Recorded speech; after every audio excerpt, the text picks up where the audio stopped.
하나님의 축복이 여러분과 함께 하실 줄로 믿습니다. 양옆 앞뒤로 사랑합니다. 축복합니다.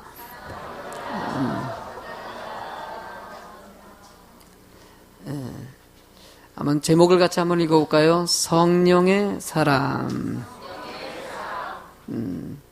따라합시다. 나는 성령님이 함께하는 사람이다. 아멘. 지난주에 주일 예배를 마치고 우리 전남순 권사님이 병원에 입원하셔서 병원에를 좀 저녁 시간에 좀 방문했어요. 예배를 드리지 못하셔서 또 예배도 드릴 거 해서 가뵀더니 전남순 권사님이 제가 온 거를 전혀 모르시더라고요. 제가 4번이나 갔었는데 권사님이 저를 처음 보는 것 같이 목사님 왜 안 오셨냐고. 또 제가 그 얘기 듣는데 왠지 마음이 좀 짠하더라고요. 아직까지 좀 더 건강해지셔가지고 또 이렇게 정신적으로 좀 많이 좋아지신 거예요. 사실은 이렇게 얘기 나눌 수 있는 단계만 된 것만 해도 큰 은혜이고 축복입니다. 정말 그래도 지난번에 가서 예배 드릴 때랑 지금하고 또 예배가 달라졌거든요. 많이 달라졌어요. 너무나 감사할 일이죠. 제가 예배를 드리면서 권사님하고 얘기를 하는데 권사님이 너무나 힘드시니까 제가 늘 말을 건네는 말이 있어요. 권사님, 하나님이 함께 하십니다. 뭐 얘기를 하니까 권사님이 하나님은 나와 함께 하신다고. 나와 함께 하신다고. 이것을 계속 반복하시면서 또 저를 반복하면서 얘기했죠. 그렇게 지치고 힘들고 육신적으로 몸을 가르지 못할 정도로 힘들어 하시는데도 불구하고 우리 권사님이 늘 입술로는 그래도 하나님은 나와 함께 하신다는 거예요. 그러면서 그 눈빛에서 느껴지는 게 하나님을 향한 소망을 가지고 있고요. 흔들리지 않는 믿음의 모습을 보게 하시더라고요. 육체적으로 힘들 때 사람들은 참 연약해지거든요. 그 순간에도 오직 주님만을 의지하고 주님이 나와 함께 하신다는 걸 고백하는 우리 권사님의 모습. 세상의 삶을 살 때 보면은 수도 없는 두려움과 근심과 염려들이 여러분들 엄습해 올 때가 얼마나 많이 있습니까? 이번 한 주간 동안 여러분들이 생활 가운데서도 그런 일들을 경험하고 또 그런 가운데서도 이겨내시고 또 주님 의지해가지고 주 안에서 또 예배 들어오신 거 아니겠습니까? 여호수아라는 성경의 인물은 이스라엘의 영적인 지도자 모세를 이어가지고 이스라엘 백성들을 데리고 가나안 땅에 들어가는 큰 책무를 맡습니다. 너무나도 그의 마음속에 이 모세가 40년 동안 이스라엘 백성들을 이끌어갔을 때 상상하지 못할 고난과 어려움을 경험한 것을 직접 옆에서 봤어요. 그랬던 여호수아가 모세같이는 내가 할 수 없겠다. 모세같이는. 왜냐하면 그렇게 기적 같은 홍해의 기적도 보게 하시고 세상에 물을 주시고 만나와 메추라기에 놀라운 기적 같은 것을 체험했는데도 불구하고 이스라엘 백성들이 모세를 죽이려는 그런 이 상상하지 못할 일들을 옆에서 목도하면서 나는 그 정도의 믿음은 아니다. 감당할 만한 모습이 아니다라고 생각할 때 하나님은 여호수아서 1장 9절의 말씀을 통해서 이렇게 말씀하십니다. 내가 명령한 것이 아니냐. 강하고 담대하라. 두려워하지 말라.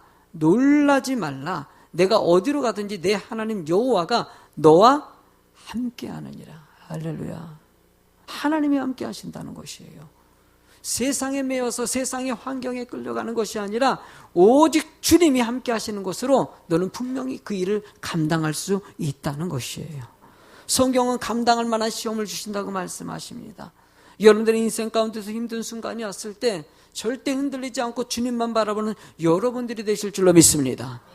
주님과 동행하는 사람, 이런 사람을 특징으로 성령님이 함께하는 성령의 사람이라고 얘기합니다. 여러분들 죄 용서함 받고 주님을 영접했습니다. 그래서 성령님은 여러분과 늘 동행하시고 여러분들의 삶을 인도해 주십니다. 그 성령의 사람은 어떤 삶을 살아갈까?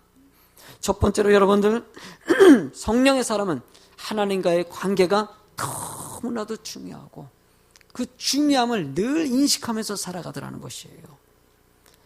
신명기서 6장 5절 말씀을 읽겠습니다. 너는 마음을 다하고 뜻을 다하고 힘을 다하여 내 하나님 여호와를 아멘. 여러분, 이 말씀 무엇입니까? 성경에 전반적으로 요구하는 말씀입니다. 오직 하나님 사랑하는 것을 여러분들이 알고 하나님께 영광 돌리는 주의 성도가 되는 것. 에덴에서 여러분들 하나님이 세상을 창조하고 늘 함께 주님께 영광 돌리고 그 사랑을 나누는 관계가 되길 원하는데, 타락한 이 땅에 살아가는 여러분들에게 하나님께서 다시 에덴의 회복을 원하는 거 아니겠습니까? 끊임없이 하나님과 함께하는 것이 진정한 축복이라는 사실을, 여러분을 주님이 동행하는 것을 믿으십니까? 주님과 함께하는 성도, 주님은 오직 사랑함으로 살아가는 사람들에게는 이 세상에 어떤 어려움이 오더라도 그 관계가 있기 때문에 흔들리지 않는다는 것이에요. 본문의 33절을 크게 읽어보겠습니다. 그들이 듣고 크게 노하여 사도들 없이 하고자 할되. 여러분들 이야기의 배경이 무엇입니까? 사도들이 감옥 속에 있다가 천사들이 그들을 끌어냈습니다. 그랬더니 그 나왔던 이 사도들이 또다시 성전에 가서 말씀을 전하더라는 것이에요. 자신들이 붙잡혀갈 거 뻔히 아는데도 불구하고 성전에 가서 말씀을 전하다 제사장들과 당시에 있는 바리새인들이 와가지고 뭐라고 역박합니까? 바로 그냥 하나님 말씀 전하지 말라고, 예수님의 그 복음을 전하지 말라고 얘기하는데도 전하는 그들을 계속 전하고 하겠다니까는 본문에 뭐라고 합니까? 없이 하고자. 제사장의 권력은요, 지금 최고의 권력입니다. 그들을 바로 잡아가지고 죽이겠다는 것이에요. 이 말이 이제 끝내자는 것이에요. 더 이상 그 사도들 여기서 죽이고 끝내자고 얘기하는 이 순간, 그러면 사도들의 입장에서는요, 수도 없는 목숨의 위협을 오는데도 불구하고 그래도 복음 전해요. 그래도 복음 전해요. 이유가 뭐겠습니까? 하나님을 사랑하고 하나님과의 관계가 흔들리지 않기 때문이에요. 하나님과의 관계가 흔들리지 않는 사람들은요, 절대 세상에 어떤 어려움이 오더라도 흔들리지 않습니다. 왜 그럴까요? 천국의 소망이 있기 때문이에요. 우리는 죽으면 지옥의 심판을 받는 것이 아니라 예수 믿은 주의 백성들에게 천국의 소망이 주어지기 때문에 세상의 두려움과 세상의 어려움, 죽음까지도 이겨낼 수 있는 믿음을 주님께서 주시더라는 것이에요. 여러분들 다크 함마르셀드라는 분이 계십니다. 다크 함마르셀드라는 분이 1953년부터 61년까지 유엔 사무총장을 했고요. 여러분들 알다시피 그 시대는 가장 혼란기입니다. 그렇게 엄청난 혼란기인데도 불구하고 재선돼 가지고 이 두 번이나 이 유엔 사무총장을 한 유일한 사람이 들어갑니다. 거기다가 이분은 58세에 죽었는데도 불구하고 죽은 다음에 노벨 평화상을 받았던 유일한 사람으로 찍혀 있어요. 이 함마르셀이라는 분이 자신의 인생 가운데 가장 중요한 것이 무엇이냐라고 얘기했을 때 하나님이 자기와 함께 하신다는 거. 그리고 그는 이렇게 고백합니다. 늘 자신에게 이런 질문을 했대요. 끝까지 믿음의 길을 계속할 용기가 있느냐? 그때마다 당당하게 네라고 대답했다. 여러분들이 이렇게 반문할 수 있겠죠. 여러분들 그 믿음의 길을 갈 수 있습니까? 여러분들에게도 늘 이렇게 물어보고 자기 스스로에게도 너 정말 하나님의 사람이냐? 여러분들 예수 믿으십니까? 아멘, 잘해요. 근데 정말 잘 믿느냐라고 얘기했을 때는 우리 다시 한번 반문해야 된다는 것이에요. 만약에 힘들고 어려운 순간이 왔을 때 잘 믿는 사람은요, 그때 감사합니다. 누군가 나를 힘들게 만들고 어렵게 만드는 사람이 있을 때, 나에게 고통을 주고 나에게 피해를 줬을 때 그 사람에게 똑같이 같은 방법으로 같이 욕해주고 이런 것이 잘 믿는 것입니까? 아니에요. 그래도 사랑하고 그래도 용서하고 가는 거, 그게 바로 성도의 모습이라고 얘기합니다. 여러분의 인생 가운데서 육체적으로는 힘든 순간이 와가지고 몸을 가리지 못할 정도로 힘든 순간이 와도 그 상황에서 왜 내 육체는 이 모양이 아닐까 원망하고 불평하는 것이 아니라 그래도 그 순간에 감사하고 주님께 영광 돌리는 것, 그게 바로 잘 믿는 성도들에게 나타나는 특징이라는 것이에요. 하나님이 여러분들이 잘 믿는 자가 되길 원하시는 것이에요. 신앙생활 하면서 목사는 늘 성도들 볼 때마다 요즘 시대가 더 그런 것 같습니다. 정말 잘 믿느냐고 물어봤을 때 그것에 대해서 당당하게 아멘하고 고백할 수 있는 사람들이 몇 명이나 되는지. 본문에 여러분들 40절 말씀을 한번 읽어보시겠을까요? 40절 말씀. 그들이 옳게 여겨 사도들을 불러들여 책찍질하며 예수의 이름으로 말하는 것을 금하고, 자, 그들은 책찍질 맞는 고통과 어려움이 있는데도 그래도 주의 복음을 증거하겠다 애쓰는 사람. 42절의 말씀을 또 읽어보겠습니다. 이어서 그들이 날마다 성전에 있든지 집에 있든지 예수는 그리스도라고 하고 가르치기를 전도하기를 그치지 끊임없이 주의 복음을 증거하기 위해서 애쓰는, 그렇게 두려움이 있고 힘든데도 불구하고 예수 그리스도의 복음을 증거하는 이유가 뭐겠습니까? 하나님이 나와 함께 하신다는 사실, 이 은혜가 있기 때문이죠. 그 은혜를 체험하는 사람들은 말하고 싶어서 견디지 못하는 마음이 드는 거예요. 맛있는 음식을 먹으면은요, 그 음식 먹고 나서 같이 다른 사람에게도 같이 먹자고 얘기하고 싶은, 내가 사랑하는 사람에게 같이 먹자고 얘기하는 것 같이 하나님의 깊으신 은혜를 체험하면은요, 늘 전하고 싶은 충동이 생겨요. 왜 목사가 대신자 운동을 진행하고 여러분들 이번 주간에 불신자들 여러분들 만나가지고 차도 좀 마시고요, 수요일 날은 모여가지고요, 전도 좀 해보시고요, 애쓰자고 이렇게 얘기하겠습니까?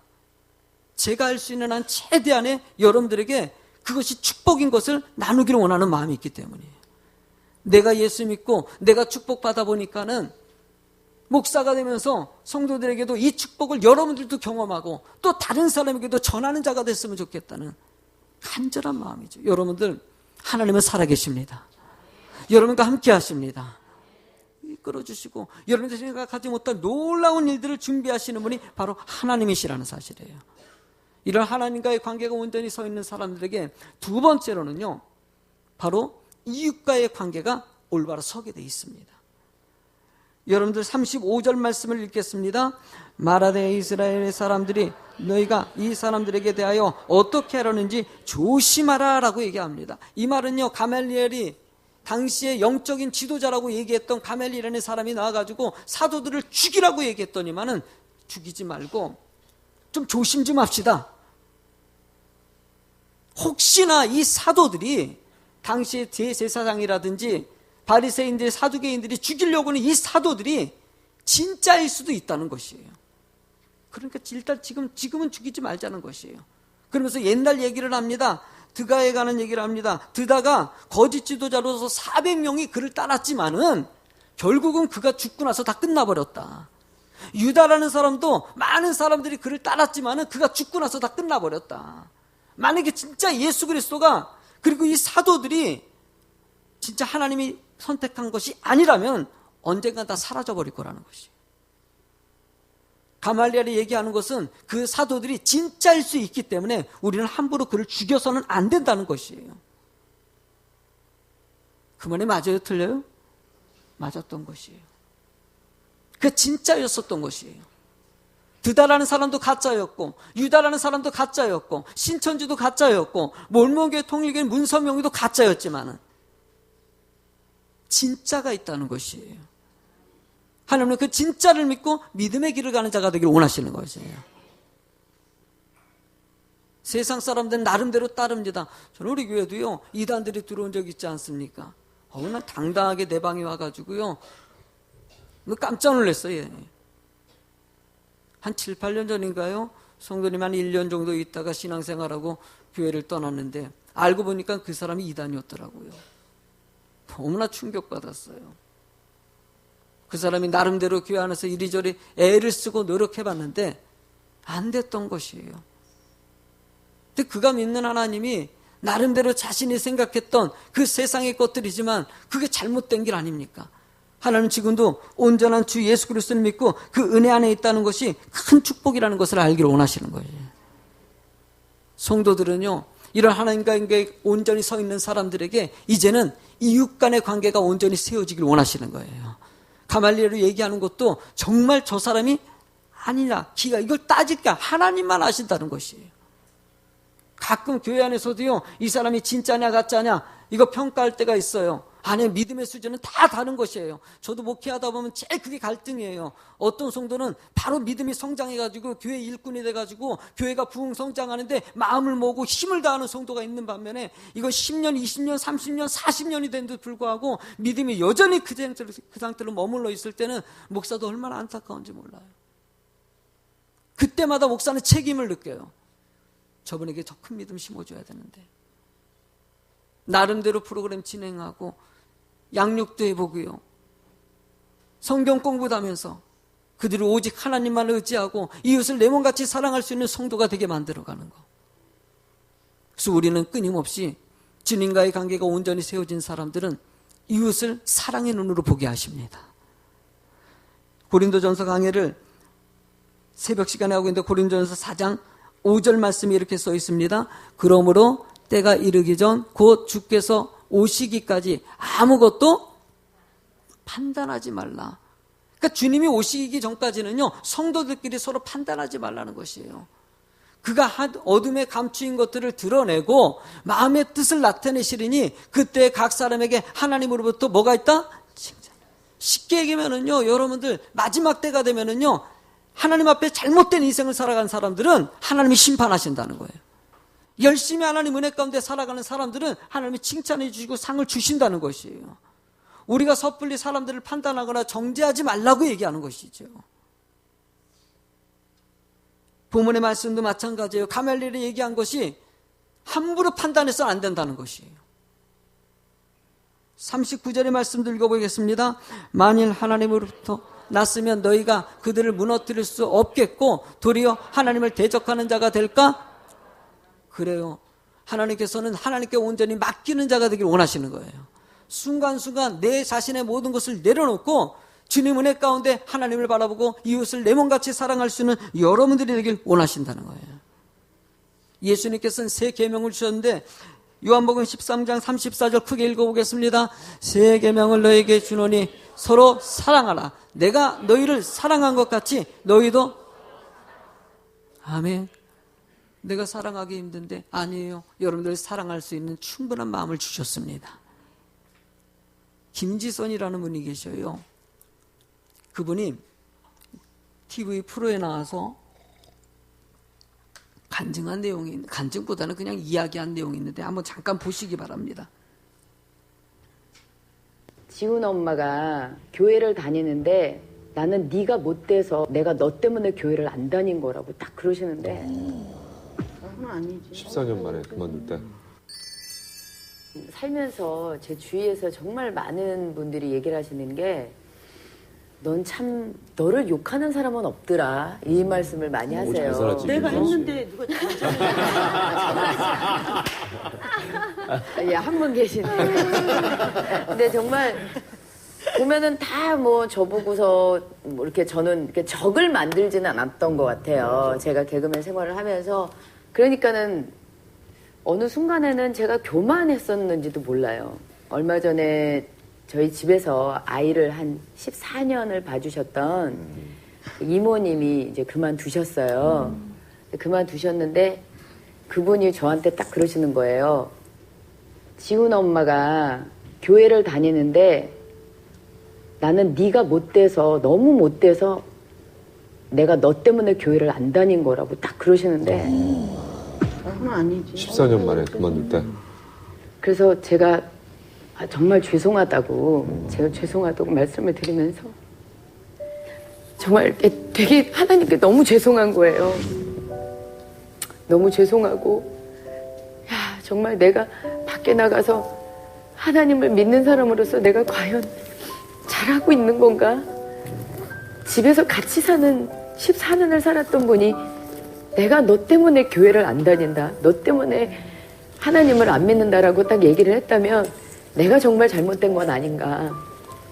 근데 그때 저희 집에 잠깐 오셔서 저희 집안일을 또 도와주시던 분이 권사님이셨어요. 제가 그분하고 같이 대화를 하면서 저 어떻게 해야 돼요, 권사님? 그랬더니 하나님은 온전한 자를 위해서 오신 분이 아니라 정말 죄 짓고 고쳐야 되고 그런 사람을 위해서 오시지 않았느냐. 지금부터라도 그분을 위해서 기도하고 지금부터라도 잘 하시라고. 그리고 그걸 너무 마음에 두지 말라고 그러시는 거예요.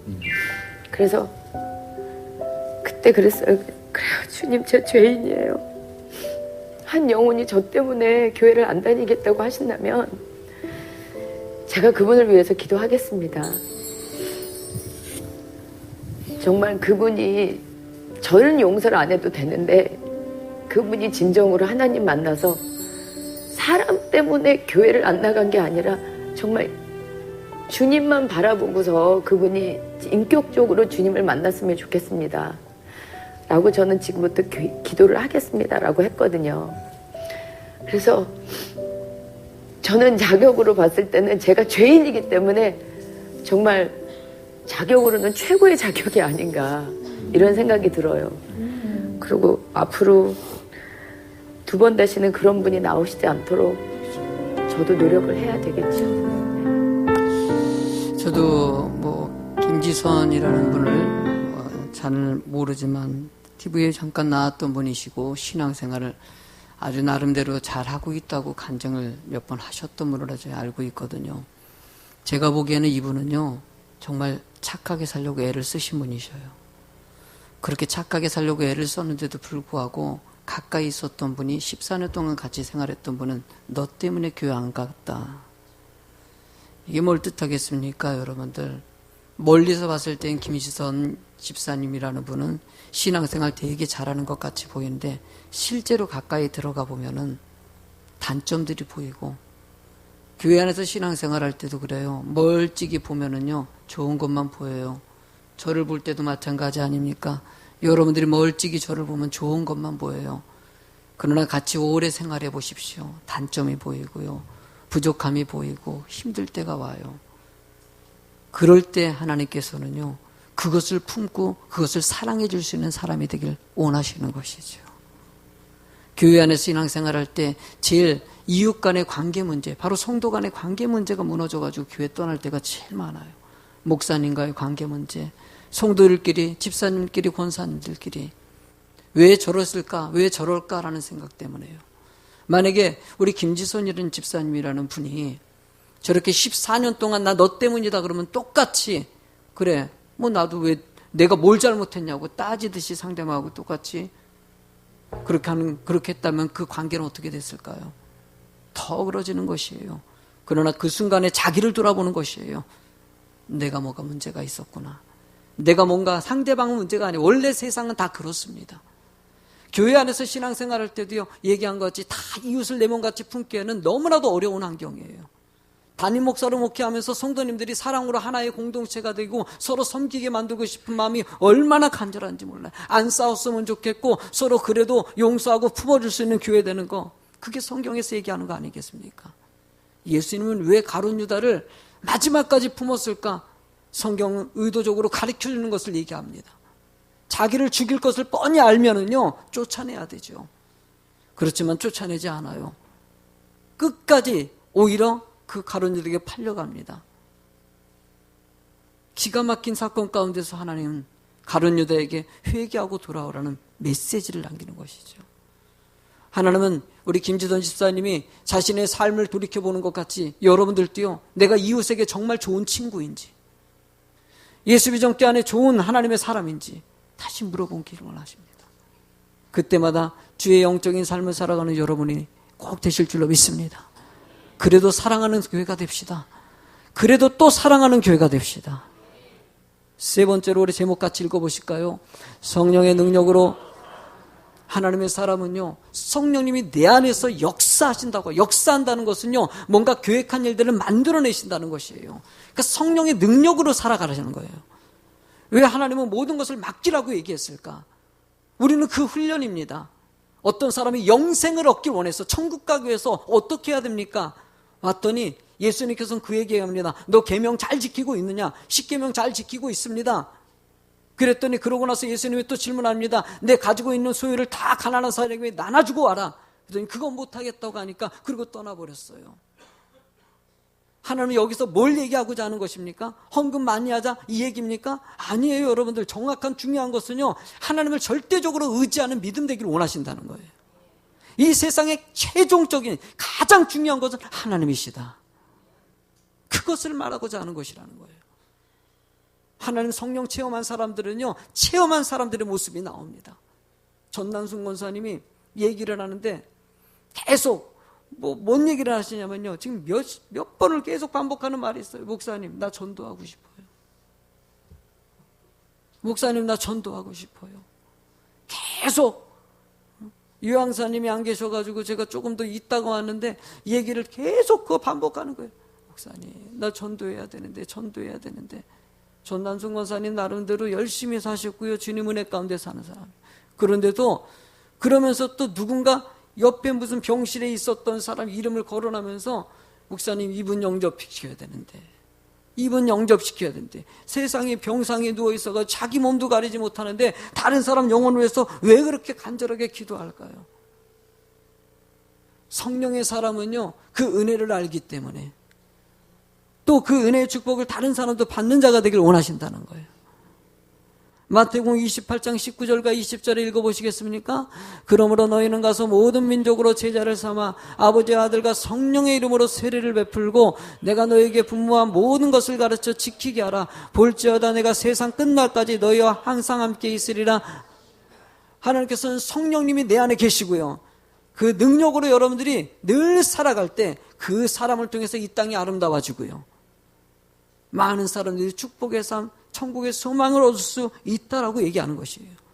문능경 전도사님 증도 가는 거 좀 많이 갔으면 좋겠다 생각했는데 생각보다 많이 못 가서 좀 아쉬워요, 목사 입장에서. 왜냐면 우리나라의 유일한 성지거든요. 왜 문능경 전도사님이 그 일제시대 압박 가운데 신사참배도 안 하고요 끊임없이 주의 복음을 증거하면서 애썼을까? 1년 동안 그의 고무신을 7, 9번을 갖다 바꿔 신을 정도로 달아가지고요. 그것도 그 정도로 끊임없이 주의 복음을 증거하면서 증도를 변화시켜서 증도의 복음화율은 90%가 넘는 전국적으로 최고예요. 거기는 담배 피는 사람이 없어요.